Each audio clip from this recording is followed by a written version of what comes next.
How much are you looking forward to just getting to this World Cup break in a good position with your squad looking good?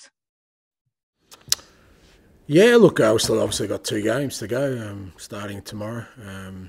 Away obviously at Motherwell, and I think we've had a really solid block of games. We kind of knew this period would be critical because of just the amount of games that not just us, everyone has, and obviously Champions League results aside, our performances have been really strong through that, and our league form has been excellent. So yeah, need to finish it off though. That's the important thing. We need to get through the next 2 games nice and strong. Continue to play good football, and then gives us a chance to sort of set ourselves up for the rest of the season. You must be delighted that Aaron's been named in the Australia squad for the World Cup, but there's 7 Scottish-based players in that squad. How good is that for Scottish football to see so many players being recognised? Yeah, it's good. It's good. It's good for the lads themselves. Most of them have sort of come over from Australia recently over the last couple of years into the Premiership, and it's obvious that they've done well and they're getting recognised for that, which is great and great for their clubs. But yeah, I'm delighted for Aaron, and I'm sure, particularly with sort of his recent form for us, and he's been playing Champions League football. He's as ready as he'll ever be to for World Cup football, which is going to be challenging in its own right. But I'm sure he's looking forward to it. And with all our representatives, they obviously represent their country, but they also represent us as a club, and it'll be great to see them all on the world stage. And on that note, does it start to influence your own selection, that that players are definitely going to the World Cup? What's at stake for them, and what the kind of workload is going to be like for them as well? No, not really. I think our main focus is still sort of us, and we've sort of tried to maintain a level of performance by making sure we don't overburden any players, and for the most part we've done that. There's probably there's 2 or 3 that probably have played more than others, but for the most part we've rotated the squad with performance in mind, and it's no different these last 2 games. I'll pick a team that I think will get the job done for us and give us the best chance of success, and then do the same thing on the weekend, and then you obviously hope that the guys who are going away come through unscathed. But it's one of these things in football. You can try and protect players or protect them from sort of anything happening, but something could happen in the first training session with their country. So I think it's better we just go about business as normal as possible. And as I said, even for the players themselves who are going, they'd much rather go having played football, feeling good about themselves, than sort of going a couple of weeks without playing. I just ask your team news. Is it just Callum that's out for tomorrow? Yeah, everyone else is okay. Actually, James McCarthy, unfortunately, picked up a hamstring injury at training a couple of days ago, which will mean he'll miss out. It's quite a significant one. So obviously with the break coming, by the time we restart, hopefully he's back training with the group. Hi, Ange. Played Motherwell twice already this season. First time was quite a close game. Second time ended up quite comfortable winners. What helped more in that second match? Ended up 4-0, and how do you ensure that tomorrow's game is more like the latter instead of the former? Yeah, look, I mean, you're just looking at score lines, but if you look at performances, if we take our chances, we make the game more comfortable, and I think that's what we've got to try and do tomorrow. Is just, again, play our football and try and dominate the game, create chances, and take them. And when we've done that this year, we've been hard to stop. And sometimes there's been times this year we've dominated games but haven't sort of converted that into goals, which allows the opposition to stay in the game. But from my perspective, like I said, all our performances have been pretty strong through this period, irrespective of kind of, apart from the St Mirren game, obviously, where we didn't perform anywhere near our levels. Every other game, I think, we've been pretty consistent, and because of that, our results have reflected that.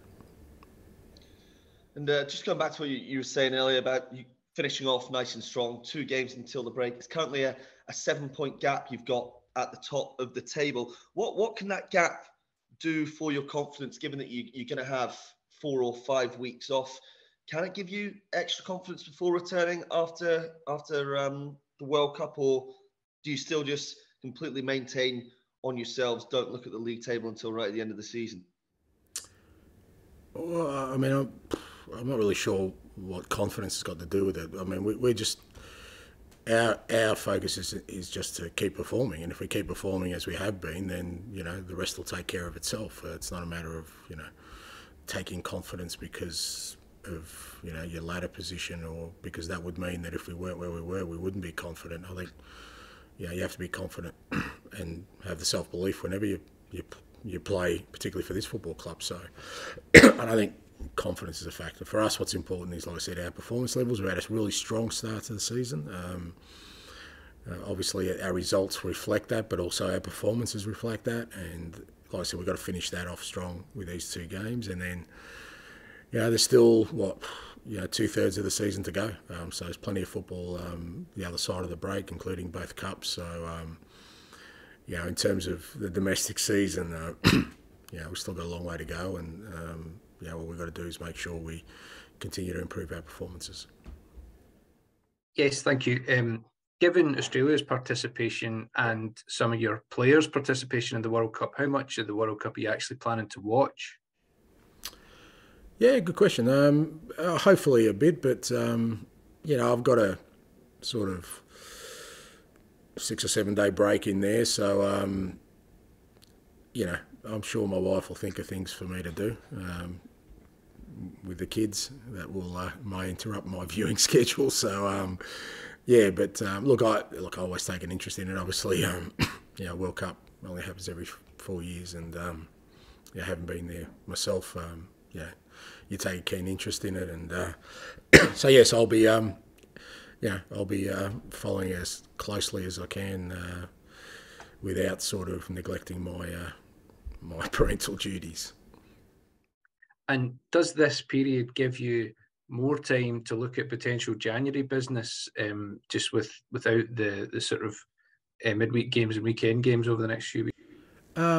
No, not more. I think like I said, a couple of weeks ago, we're sort of we've already sort of done our planning and kind of know what we need to do. So, but at the same time, obviously we're going to be fairly sort of alert right up until the window opens. So it does give me time. But the reality of it is I don't do the bulk of that work. The bulk of that work's being done by Mark Loyal and his department, and I sort of come in at the tail end when we get the right ones we identify, and then that's when I sort of get involved and see which ones are going to suit.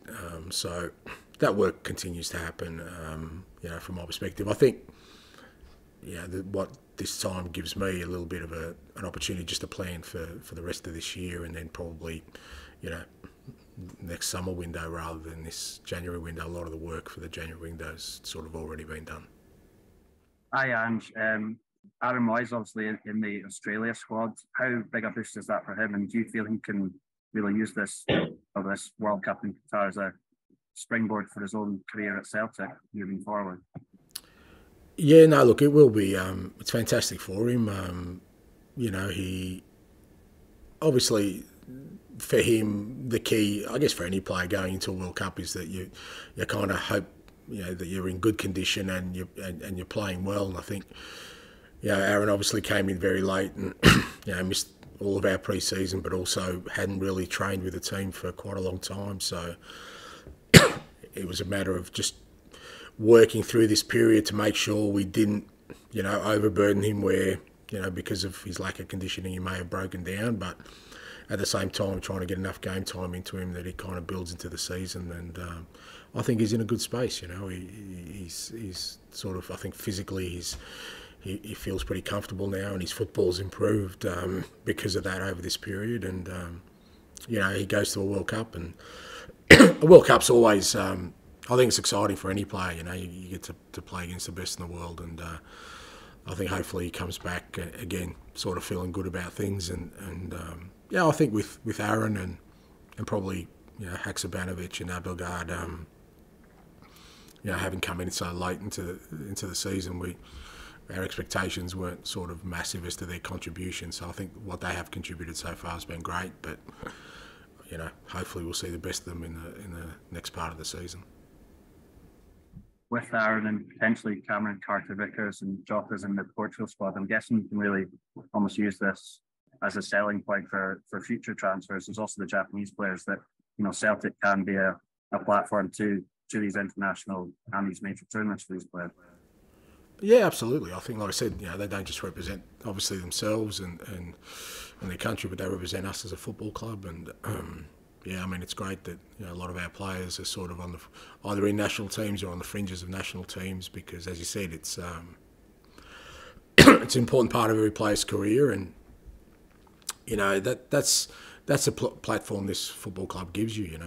It allows you to be exposed, as we saw this year, to the highest level of football in terms of club football, in terms of Champions League. You're constantly in the spotlight in terms of, being under pressure to win games every week, to compete for trophies. I think those kind of things, are all, positive sort of influences in a player's career. So it's definitely, an attraction for a football club like ours, that they look at it and if they see players who, in a very short space of time, when you're talking about the likes of, even Cameron, he's back into the international fold, within 12 months of joining us. And I think all those kind of things are, a tick in the box for our football club. And, I think it'll just help us in terms of, our future direction. Hi, Ange. You'd mentioned there that obviously the break will give you a chance to, plan ahead for next summer and for other things. But on the field, is it coming maybe at the wrong time for Celtic, given the momentum that they've built domestically? Yeah, it's hard to say. I mean, obviously there's always a natural break in Scottish football. Look, it's an unusual one for everyone, I think, because we've never had a sort of World Cup and smack bang in the middle of a season. If you're asking me, my gut tells me it's probably a good time for a break, because we've had just so much football, 13 games in a very, very short space of time for us in this last period. I think 40-something days, which, as much as the players have got through this period, there's always a tipping point where, even for them, like in terms of, not just physically but mentally, it would wear them down. So having this break, I think, my gut tells me it's not a bad thing. I mean, we planned for this. We kind of worked our season into making sure that during this period we had as many of our players fit so I could rotate the squad and maintain performance. So our planning was always, this will be our grind period where we just really have to work hard to get through it as effectively as possible. And then, the break allows us then just to, without sort of, easing back too far, just give the players a little bit of a breather before we have to go again. I was speaking to Cameron Carter-Vickers there about the ability that Celtic have built up to go right to the very end. Obviously, we saw against Dundee United at the weekend. How do you drill that into the players, and especially new players coming into the squad? Oh, look, I think, we set our stall out pretty early when I got here about the kind of football team we want to be, and it's just consistent messaging and the way we train, and it's just players embracing the concept that our football doesn't change in response to what's happening on the scoreboard. So what does the scoreboard show you? It shows you a score and it shows you time in the game, and we've kind of made it our sort of mantra not to ignore that and just play. Just play until they tell us to stop. And as I said, it gets highlighted in games like obviously the weekend where we're kind of down and we need to find a goal. But for the players, our approach doesn't change. It's not like we need to come up with a new tactic or go more direct. It's who we are anyway. So they just put the ball down and play, and it actually happens on a weekly basis. But like I said, it doesn't get noticed because there isn't that dramatic turnaround. But on any game, you'll see us that in the last minute of the game we are still going for a goal, you know, trying to attack the opposition. So we could be winning 3-0, could be winning 1-0. So when that happens, and you know, that's your approach, the players just take it on board that that's who we are and that's how we're going to be. And you know, I've always felt, you know, with all my teams, you know, that's an asset for us. It's a challenging way of playing for sure, and sometimes you may get unstuck, but for the most part, it just means that in that moment when we conceded the goal, the players didn't have to look to me for a solution. The solution exists right before them. They knew what they had to do.